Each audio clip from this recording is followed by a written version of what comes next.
안녕하세요. 오늘도 복된 날입니다. 오늘은 창세기 41장 25절에서 36절 말씀을 살펴보겠습니다. 인생의 정체기는 우리에게 조급함을 강요합니다. 지금 무언가를 하지 않으면 뒤처질 것이라는 압박감이 우리를 짓누릅니다. 그러나 진정한 평안은 내가 내 시간을 통제하려는 의지를 내려놓을 때 찾아옵니다. 오늘 우리는 한 개인의 성공담이 아니라 인간의 망각을 덮고도 남는 거대한 신뢰의 서사를 나누려 합니다. 내가 멈춰선 그 자리에서도 결코 멈추지 않았던 주님의 일하심을 확인하는 시간이 되길 바랍니다.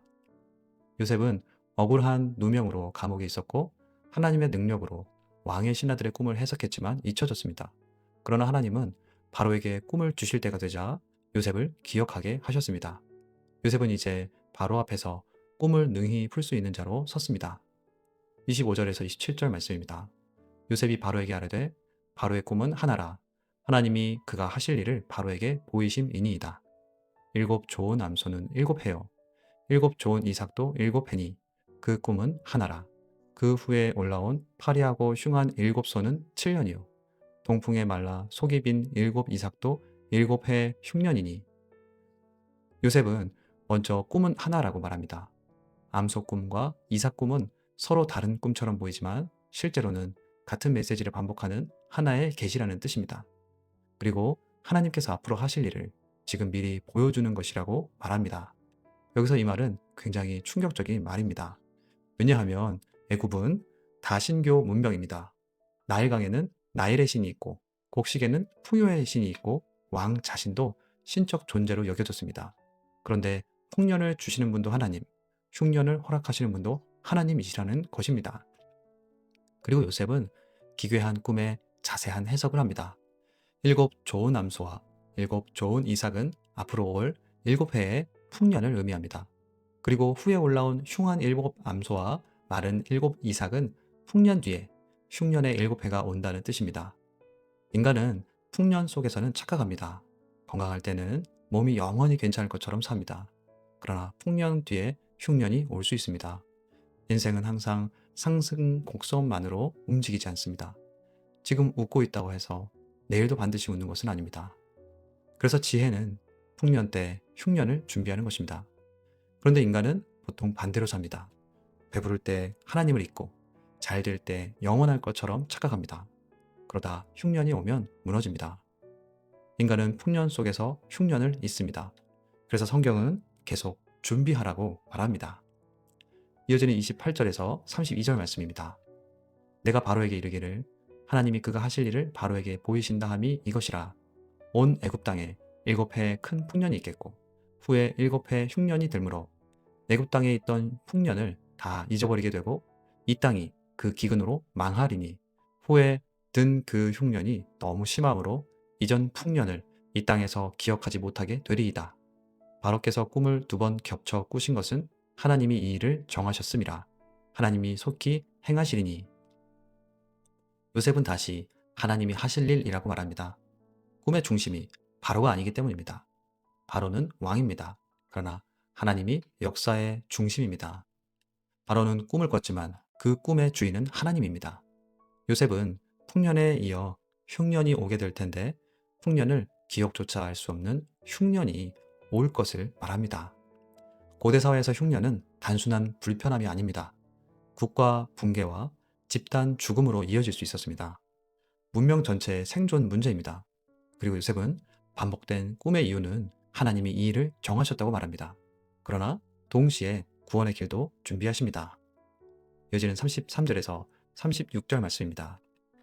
이제 바로께서는 명철하고 지혜 있는 사람을 택하여 애굽 땅을 다스리게 하시고 바로께서는 또 이같이 행하사 나라 안에 감독관들을 두어 그 일곱 해 풍년에 애굽 땅의 5분의 1을 거두되 그들로 장차올 풍년의 모든 곡물을 거두고 그 곡물을 바로의 손에 돌려 양식을 위하여 각 성읍에 쌓아두게 하소서. 이와 같이 그 곡물을 이 땅에 저장하여 애굽 땅에 임할 일곱 해 흉년에 대비하시면 땅이 이 흉년으로 말미암아 망하지 아니하리이다. 요셉은 단순히 꿈만 해석하지 않습니다. 정책을 제안합니다. 감옥에서 나온 히브리 종이 애굽 제국 운영 방안을 제안합니다. 그리고 요셉은 구체적인 행정 시스템까지 말합니다. 풍년 때 소비만 하지 말고 20%를 저장하라고 말합니다. 그리고 각 성에 쌓아두라고 합니다. 하나님은 요셉을 통해 풍년 이후에 재앙을 말씀하시지만 동시에 살 길도 보여주십니다. 이 일은 단순히 애굽을 흉년에서 지키는 일만이 아닙니다. 원대한 하나님의 구원 계획의 일부입니다. 결국 하나님께서 아브라함에게 약속하신 가나안 땅에서 그의 자손을 하늘의 별과 같게 하시겠다는 약속을 이뤄가는 과정입니다. 하나님은 아브라함에게 약속하셨습니다. 내가 너로 큰 민족을 이루게 하겠다. 네 자손이 하늘의 별과 같이 많아질 것이다.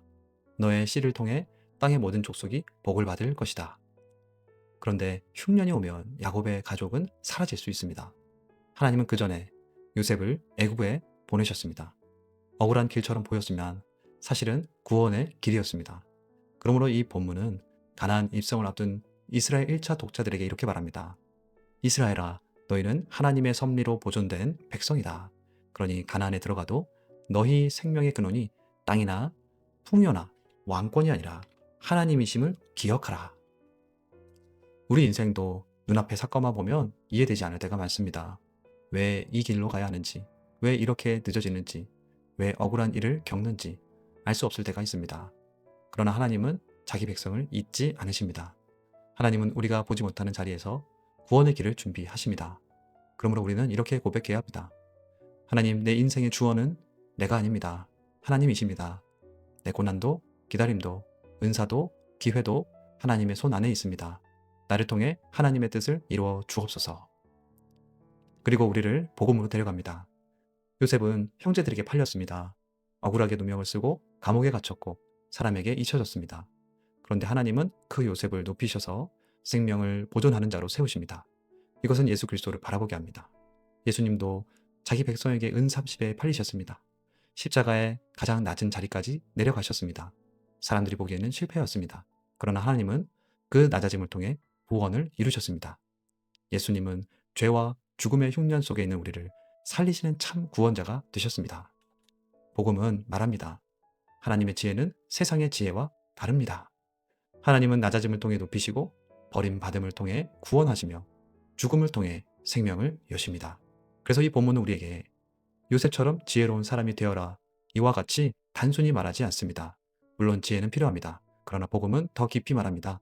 하나님은 요셉 같은 낮아진 자를 통해 하나님의 백성을 보존하셨고 마침내 예수 그리스도를 통해 죄인들을 구원하셨다. 그러므로 너희의 소망은 너희의 지혜나 준비성이 아니라 자기 백성을 끝까지 보존하시는 하나님의 은혜에 있다. 우리는 요셉처럼 억울한 피해자이기도 하지만 동시에 요셉의 형들처럼 죄인입니다. 우리는 사람을 미워하고 이용하고 잊고 자기 유익을 따라 움직이는 존재입니다. 그런 우리를 살리시기 위해 요셉보다 더 크신 예수님이 오셨습니다. 이것이 복음입니다. 그러므로 우리의 소망은 내 지혜가 아닙니다. 내 준비성이 아닙니다. 내 성공도 아닙니다. 우리의 소망은 언약을 지키시고 자기 생명을 보존하시며 예수 그리스도 안에서 구원을 완성하신 하나님께 있습니다. 그 하나님을 신뢰하며 나에게 주신 지혜와 자리와 시간을 하나님의 계획 안에서 사용하시길 바라고 축복합니다. 이 시간 하나님 앞에 섭니다.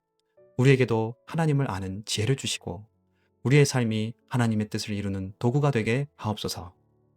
우리의 죄성, 우리의 연약함, 그리고 억울함과 기다림의 시간 속에서도 주님을 신뢰하며 살아가게 하옵소서. 기도하며 나아가겠습니다.